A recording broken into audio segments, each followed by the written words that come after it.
అందరికీ నమస్కారం. నేను మీ స్వాతి. చాలా సంతోషకరంగా ఉంది. నెల రోజుల క్రితం నడి రోడ్డు మీద ఎండలో, వానలో, చలికి వణుకుతూ, ఈగలతో, దోమలతో తినే తిండి కూడా పరిశుభ్రంగా లేకుండా, కాలుకి గాయమయ్యి నానా ఇబ్బందులు పడుతున్న కృష్ణయ్య గారిని నవలూరులోని శివశక్తి ఆశ్రమంలో జాయిన్ చేయడానికి మా టీం మొత్తం ఇక్కడికి తీసుకురావడం జరిగింది. ఆశ్రమం చూస్తే ఎన్విరాన్మెంట్ చాలా నీట్‌గా ఉంది. ఇలాంటి వృద్ధులు ఇక్కడ హాయిగా ఉండొచ్చు. ఎవరికి వాళ్ళకి సెపరేట్ బెడ్స్, రూమ్స్ అన్నీ కూడా ఇక్కడ అవైలబుల్‌గా ఉన్నాయి.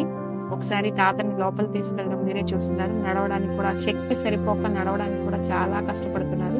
సరైన ఆహారం లేక ఇంత బలహీనంగా ఉన్నారు తప్ప ఆయన అదర్‌వైజ్ పెద్ద జబ్బు కూడా ఏం లేదు ఆయనకి. ఆయన్ని ఆశ్రమంలోని బెడ్ మీద వరకు మేమే దగ్గరుండి తీసుకెళ్ళి బెడ్ మీద పడుకోబెట్టి అక్కడ వాళ్ళకి ఆయనకి సంబంధించిన ఆధార్ కార్డ్ గాని, పెన్షన్ బుక్స్ గాని అన్నీ కూడా అప్పచెప్పి అక్కడ ఎలా ఉండాలని ఆయన వివరంగా అన్ని చెప్పి వారికి అప్పచెప్పడం జరిగింది. Thank you so much.